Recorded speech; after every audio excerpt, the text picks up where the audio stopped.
نکاح کی تقریب بھی دیکھ لیجئے کہ پہلے ہم اتنا بڑا مجمع کثیر لے کے بیٹی والوں کے گھر پہ حملہ کرنے نکلتے ہیں، اور پھر 2 بجے کا ٹائم دیا اور 4 بجے گھر سے نکل رہے ہیں۔ وعدہ خلافی یہ یہودیوں کا طریقہ ہے، اور پھر ہمارا لباس اور ہماری بے پردگیاں یہ نصارہ کا رنگ ہے۔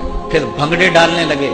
ہم نے کہا میاں یہاں اسلام والی کیا چیز ہے؟ کہا تھوڑی دیر ٹھہرو، ابھی مولوی صاحب آئیں گے، یہ چند لمحوں کے لیے دھوم دھڑکا روک لیا جائے گا اور ان کو اسٹیج پہ بلایا جائے گا، ایک رسم ادا ہوگی، وہ حصہ اسلام کا ہے۔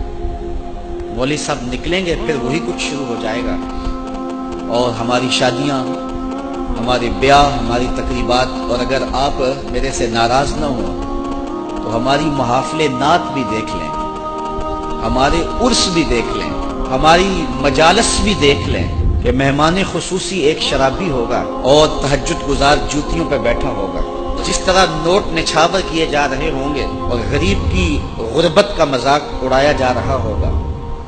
پہلے ہم نے عمرے کے ٹکٹ رکھے تھے مجمع بڑھانے کے لیے، تو اب ہم نے ایک اور سلسلہ شروع کیا کہ جہیز کے لیے کچھ پرچیاں رکھ دو۔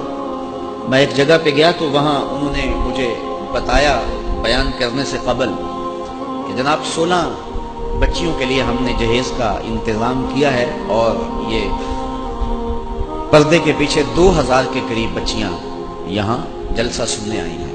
میں نے کہا کہ یہ زیادتی نہ کرو، یہ ظلم نہ کرو۔ ہر پرچی پہ بیٹیوں کے دل دھڑکیں گے، اور جب 16ویں پرچی بھی نکل جائے گی تو باقی بیٹیاں بوجھل قدموں سے جس طرح گھر پلٹیں گی اس کا شاید دولت والوں کو احساس نہیں۔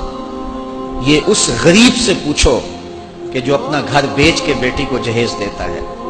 رسول اللہ کے میلاد سے بچیاں روتی ہوئی جائیں گھروں کو، اور تم اس پہ داد وصول کرتے پھرو، تو 16 بچیوں کی شادیاں کرنے کی گنجائش ہے تو رات کی تاریکی میں ان کے گھر میں ان کے لیے انتظامات کی رقم بھیج دیتے تو کتنا اچھا ہوتا۔ کاش کہ اس رسم بد کا خاتمہ کیا جا سکے۔ کتنے بیٹے ہیں کہ وہ فیکٹریوں میں اوور ٹائم لگا رہے ہیں کہ ہم اپنی بہنوں کے ہاتھ پیلے کرنے ہیں، اور کتنے بوڑھے باپ ہیں۔ پچھلے دن میرے پاس ایک بوڑھا باپ آیا جس کی داڑھی سفید تھی، میرا ملنے والا ہے، تو اس نے مجھے کہا کہ حضرت دعا کریں میرا مکان فروخت ہو جائے۔ تو میں ویسے اس کو آسودہ حال سمجھتا تھا، تو میں نے کہا کیوں؟ تو کہنے لگا کہ میں نے 2 بیٹیوں کی شادی کی تھی تو قرض لیا ہوا تھا، تو اب مکان بیچنا ہے تاکہ وہ قرض بھی اتر جائے، تو ہو سکتا ہے کہ کوئی مجھے تھوڑے سے پیسے بچ جائیں تو میں کسی بستی میں ایک چھوٹا سا کٹیا زندگی گزارنے کے لیے خرید سکوں۔